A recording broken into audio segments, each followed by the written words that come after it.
레위기 19장 32절 한 절만 같이 읽어보겠습니다. 너는 셋머리 앞에서 일어서고 노인의 얼굴을 공경하며 내 하나님을 경외하라. 나는 여호와니라. 한 번 더 읽어볼까요? 너는 셋머리 앞에서 일어서고 노인의 얼굴을 공경하며 내 하나님을 경외하라. 나는 여호와니라. 아멘.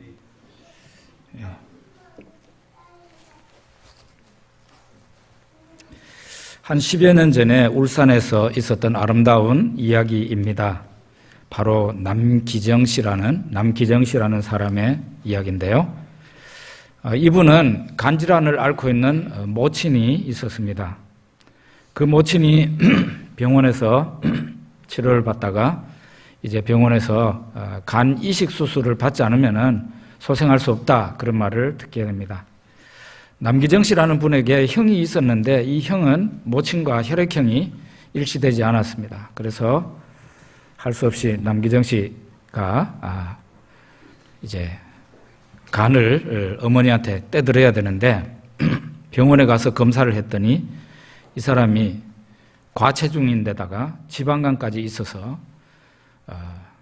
간을 떼줄 수가 없는, 간 이식 수술을 할 수 없는 그런 몸이었습니다. 어쨌든 이 남기정 씨는 내가 어머니를 살려야 되겠다, 그런 생각밖에 없었다고 합니다. 그날 이후로, 병원에 갔다 온 이후로 이 남기정 씨는 자기가 즐겨 마시던 술을 완전히 끊고 운동을 시작했다고 합니다. 회사가 자기 있는 집에서 12km나 되는 곳이었는데 매일 걸어서 다니고 주말에는 산행을 하고 또 헬스클럽에 등록해서 다니고 이렇게 하면서 체중을 줄여나갔다고 합니다. 한 1년 정도 체중을 열심히 운동을 하고 그랬더니 12kg 정도가 줄었다고 그래요. 그래서 병원에 가가지고 다시 검사를 했더니 이제 간이 지극히 정상적인 건강한 간이 되어서 모친한테 이식 수술을 할 수 있다. 그래서 이식 수술을 하고 모친을 살려냈다는 그런 이야기가 약 10여 년 전에 울산에서 있었습니다. 부모 공경은, 오늘 어버이 주일인데요, 부모 공경은 인간의 윤리가 아니라 천륜이라고 그렇게 말을 할 수 있습니다. 신명기 5장 16절에 보면은 10계명의 제 5계명인데요. 너는 네 하나님 여호와께서 명령한 대로 내 부모를 공경하라. 여기 있는데 같이 한번 읽어봅시다. 너는 네 하나님 여호와께서 명령한 대로 내 부모를 공경하라. 그리하면 내 하나님 여호와가 내게 준 땅에서 내 생명이 길고 복을 누리리라. 부모 공경에 대한 성경 말씀을 보면은 부모가 공경을 받을 만한 이유를 설명하지 않는다는 게 특징이에요. 네 부모가 어떤 사람이기 때문에 공경을 해야 된다는 말을 하지 않고 무턱대고 공경하라고 성경에서는 얘기합니다. 그냥 내 부모를 공경하라, 내 낳은 어미를 공경하라, 이렇게 말을 하죠. 무슨 이유가 있어서 부모를 공경하는 것이 아니라는 것입니다. 사실은 이런 얘기를 하면 어떤 분들은 자기 부모님 같은 경우는 도저히 존경을 할 만한 그런 부모님이 아니라는 얘기를 하면서 이런 경우에도 부모 공경을 해야 되느냐라고 이의를 제기하는 분들이 있는 것을 보았습니다. 물론 대부분의 부모님들은 자녀들에게 잘 대해줍니다. 그것만 가지고도 자녀들이 충분히 부모님을 존경하고 공경할 만한 이유가 되지만 사실은 이 사회에 아주 극소수의 부모님들 가운데는 그렇지 않은 부모님들도 있고 자녀들에게 무슨 이유를, 공경할 만한 이유를 대라면은 별로 이유를 댈 것이 없는 그런 부모도 있다고 생각을 해야 될 것입니다. 그럼에도 불구하고 성경은 뭐라고 말하느냐? 자기 부모에게 존경을 해줄 만한 모습이 없을 때에도 부모를 공경해야 된다, 그렇게 말하고 있습니다. 이것이 바로 하나님이 아름답게 보시는 거라는 거예요. 하나님이 정하신 윤리이고 하나님이 아름답게 보시는 거라는 거예요. 부모 공경에 대한 제5계명은 10계명이 1계명부터 10계명까지 있잖아요. 1계명에서 4계명까지는 하나님에 대한 인간의 사랑을 얘기합니다. 인간이 하나님에게 어떻게 사랑을 표현해야 되는가. 그 다음에 6계명부터 10계명까지는 이웃 사람들에게 우리가 어떻게 해야 되는가, 그거를 얘기하고 있는데요.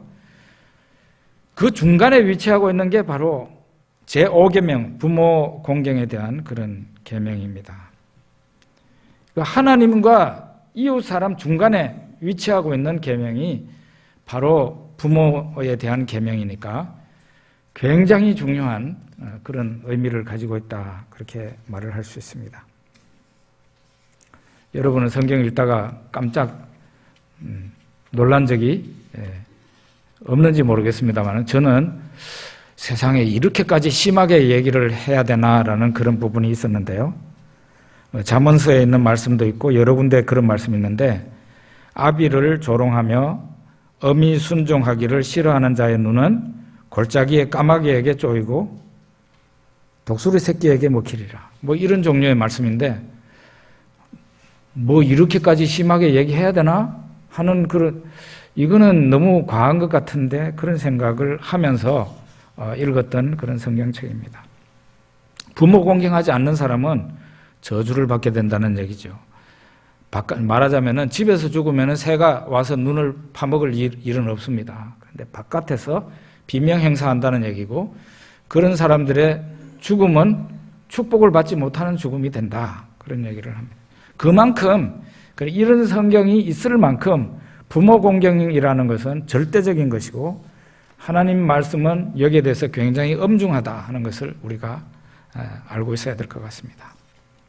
그런데 아까도 말씀드린 것처럼 부모님들 가운데 허물이 자녀들에게 보일 때, 그때가 사실은 감심으로 단 마음으로 부모님을 효도하기가 무척 힘들죠. 그 한 예를 보겠습니다. 창세기 9장 20절에서 23절 말씀인데요. 노아의 이야기입니다. 우리 같이 한번 읽어봅시다. 노아가 농사를 시작하여 포도나무를 심었더니 포도주를 마시고 취하여 그 장막 안에서 벌거벗은지라. 가나안의 아버지 함이 그의 아버지의 하체를 보고 밖으로 나가서 그의 두 형제에게 알림해 셈과 야벳이 옷을 가져다가 자기들의 어깨에 메고 뒷걸음쳐 들어가서 그들의 아버지의 하체를 덮었으며 그들이 얼굴을 돌이키고 그들의 아버지의 하체를 보지 아니하였더라. 노아가 홍수가 지나고 난 뒤에 아마 정신이 해이해졌던 것 같습니다. 포도나무를 심고 그 포도를 따서 맛있는 포도주를 만들었던 것 같습니다. 그 포도주를 마시고 난 뒤에 정신을 잃고 옷을 아마 다 벗고는 그냥 그 장막 속에서, 이 당시에는 아버지의 장막이 있고 어머니의 장막이 있고 다 자식들의 장막이 있고 그랬죠. 그 아버지의 텐트 안에서 벌거벗은 채 잠을 자고 있었던 것 같습니다. 함이라는 아들이 아버지의 장막에 들어갔다가 그 아버지의 못난 모습을 보게 된 것입니다. 그는 나가가지고 그 모습을, 아버지가 그런 모습으로 있더라 하면서 형제들에게 자기 아버지의 부끄러운 모습을 말하게 됩니다. 이 말을 전해들은 셈이라는 아들과 야벳이라는 아들은 태도가 좀 달랐습니다. 그들은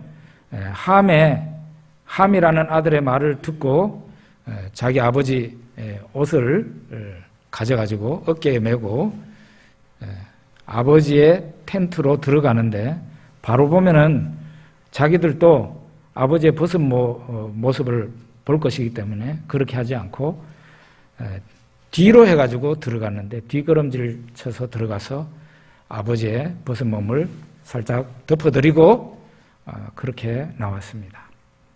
어른을 공경하는 그런 모습이 어떤 모습인가를 우리들에게 가르쳐 주는 것입니다. 부모 공경은 부모님의 허물과 죄가 있지요. 그것을 가려주고 덮어주는 것부터 시작해야 되는 거죠.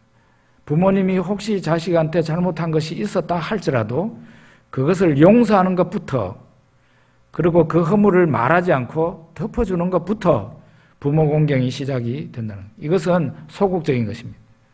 얼마나 잘못이느냐 하는 것은 적극적인 문제지만은 부모님에게 피해를 끼치지 않는 아들이 먼저 되기 시작해야 부모 공경은 시작이 된다는 거죠. 한국 교회에 아주 존경받는 목사님이 계십니다. 그분은 돌아가셨는데 지금도 그분이라 그러면 눈물 걸썽걸썽하는 그런 사람들이 많이 있습니다. 돌아가신 지 오래됐는데도 아직도 존경하는 분들이 많은 것이죠. 그런데 이분의 딸이 목사님이신데 재미교포이십니다. 미국에서 목사가 되셨습니다. 연세를 보니까 70이 넘었던데, 그러면은 젊은 나이에 목사가 됐다고 한다면 목사 된 지가 오래됐고, 어쨌든 언제 됐는지 모르지만 인생 70살 이상 살았다면은 원숙한 인격을 가지고 있어야 될 그런 분입니다. 근데 이분이 자기 아버지 목사님은 그렇게 세상 한국교회에서 그렇게 존경하고 있는데 그렇게 존경받을 만한 인물이 아니다. 그러면서 책을 썼습니다. 그리고 한국에 있는 출판사에 가지고 왔는데 제 친구 선교사가 그 출판사 사장과 잘 아는 사람이에요. 형 동생 하는 정도인데 그 출판사 사장에게 제 친구 선교사가 가가지고 형님 이거 내면 안 됩니다.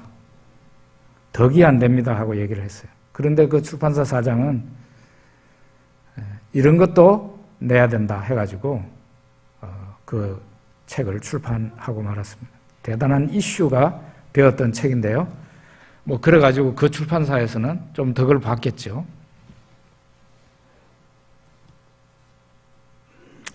세상 사람들은 한국 교회는 온통 존경하는데 이 딸은 생각이 달랐던 것입니다. 아마 아버지에게 어릴 때 받았던 상처가 있었던 것 같습니다. 그 아버지는 이렇게 2번 결혼을 하게 됐는데요. 이분은 첫째 부인의 딸이었습니다. 교통사고인지 뭔지 하여간 그렇게 해가지고 좀 일찍 돌아가시고 아버지가 2번째 결혼을 했죠. 어쨌든 간에 한국교회에 존경받는 그런 아버지였습니다. 그런데 그 딸은 어릴 때 상처가 아마 있었던 것 같습니다. 우리 아버지는 그렇게 존경해줄 만한 그런 분이 아닙니다. 해가지고 만천하에 책을 써가지고 공개를 해버렸습니다. 그분이 그런 책을 펴냈음에도 불구하고 여전히 많은 사람들은 그 돌아가신 그 목사님을 존경하고 있습니다.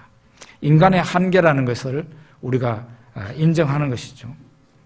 이 딸이 제5계명의 뜻을 알았더라면 그런 책을 냈을까 하는 그런 생각이 드는 것입니다. 자기 개인적으로 아버지한테 얘기를 하든지 아니면 아버지가 돌아가셔서 말을 하지 못할 상황이라면은 하나님 앞에 기도를 해서 그 문제를 해결해야 될 문제이지 온 세상에다가 그게 아마 사실이겠죠. 사실이겠죠. 아무리 사실이라 하더라도 허물과 죄된 부분을, 아버지의 죄된 부분을 온통 사람들이 읽을 수 있도록 출판을 해가지고 까발려 버렸다는 것은 부모 공경에 문제가 있는 그런 경우가 아닐까 그렇게 생각을 한다는 것입니다. 부모 공경은 하나님 공경입니다. 예수님께서 하신 말씀을 우리 한번 보죠. 마가복음 7장 9절에서 13절까지 말씀이 있는데요. 이거 같이 한번 읽어봅시다. 또 이르시되 너희가 너희 전통을 지키려고 하나님의 계명을 잘 저버리는도다.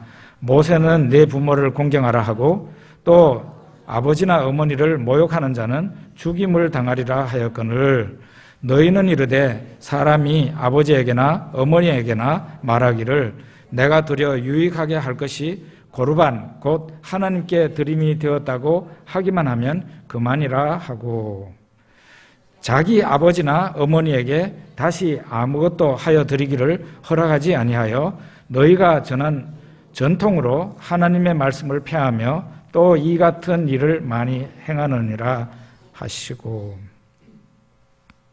무슨 얘기인지 아시겠죠? 고르반. 예수님 당시에 고르반이라는 말이 있었습니다.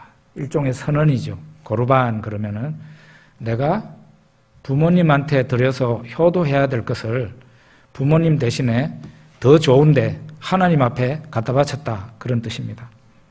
신앙인들 가운데 부모님에게 해드릴 것을 하나님께 바쳤습니다 하고 자랑스럽게 말을 하는 사람들이 요즘도 있습니다.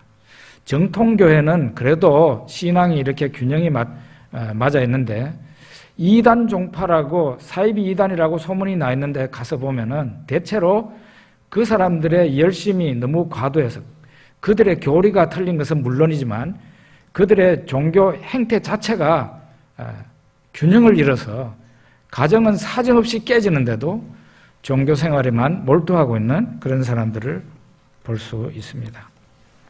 종교심이 좋다고 신앙이 좋은 것은 아니라는 것을 우리는 예수님 이 말씀을 통해서 볼 수가 있는 거예요. 종교심이 뜨겁다고 그 사람의 신앙이 좋은가? 그렇지 않을 수 있다는 것을 보여준다는 거예요. 자기는 나름대로 잘한다고 한 것이 하나님이 보실 때는 화가 나실 만한 그런 경우가 바로 이 고르반의 정신에 있다는 것이에요. 여러분도 보셨겠습니다마는 저도 많이 보았습니다. 종교심이 대단한 분들이 교회에도 있고 절에도 있습니다. 그저 이런 사람들은 자신의 가정을 내팽개치고 절이나 교회에 가서 살다시피 하는 사람들이죠. 이 사람들이 다니는 절이나 교회에서는 이 사람들을 칭찬할지 몰라도 하나님은 아니라는 것이죠. 하나님께서는 네가 나한테 나오기 전에 먼저 내 부모, 네 가정부터 제대로 살피고 그러고 나오느라 하고 말을 하실 것입니다. 지난번에도 말씀드렸지만은 다시 한번 말씀을 드리는데 하나님의 일은 역설적이게도 사람의 일입니다. 하나님의 일은 사람의 일이에요. 예수님이 하나님의 일을 하시려고 이 세상에 오셨습니다. 예수님이 하신 하나님의 일이 어떤 겁니까? 사람을 섬기는 일이었어요. 자기 목숨까지 다 바쳐서 사람을 사랑하고 사람을 섬겼습니다. 죄에서 건져 올리려고 노력하신 분이 바로 예수님이죠. 우리가 이것을 보면은 하나님의 일이라는 게 공중에 구름 떠다니듯이 둥둥 떠다니는 그런 게 아니다는 거예요. 하나님의 일을 하고 싶은 사람은 사람을 잘 섬기라는 거죠. 사람을 잘 대해주고 사람을 사랑하라는 거죠. 그래서 부모 공경이라는 것과 하나님 공경을 따로 이렇게 떼가지고 생각할 일이 아니다는 거예요. 하나님을 섬긴다고 부모 공경을 소홀히 하는 사람은 반드시 예수님에게 이런 책망을 받게 될 것입니다. 그런데 우리가 알아야 될 것은 부모 공경이라는 이 계명은 확장돼야 됩니다. 내 부모님만 잘 섬겨서 될 일이 아니고 이 세상에 있는 모든 어른들, 윗어른들을 섬기는 것으로 확장돼야 됩니다. 레위기 19장 32절에 우리가 아까 설교 전에 우리가 봤는데요. 다시 한번 보죠. 너는 셋머리 앞에서 일어서고 노인의 얼굴을 공경하며 내 하나님을 경외하라. 나는 여호와이니라. 이 제5계명을 부모 공경이라는 제5계명을 여러분들이 집에 주석이 있다든지 아니면은 주석 성경이 있다든지 그런 것을 보시면 아시겠지만은 대부분의 해설서가 자기 부모를 공경하는 데서 그치지 않고 이게 확장하도록 되어 있습니다. 윗어른들을 공경해야 됩니다. 내 주변에 있는 어른들을 내 부모님과 똑같이 생각하고 섬겨야 되고 심지어는 나에게 가르침을 주는 스승을 섬기는 것도 그렇고 내 인도자를 잘 대하는 것도 부모 공경이라는 이 계명 속에 포함이 된다는 것을 종교개혁자인 존 칼빈이 주석을 해놨습니다.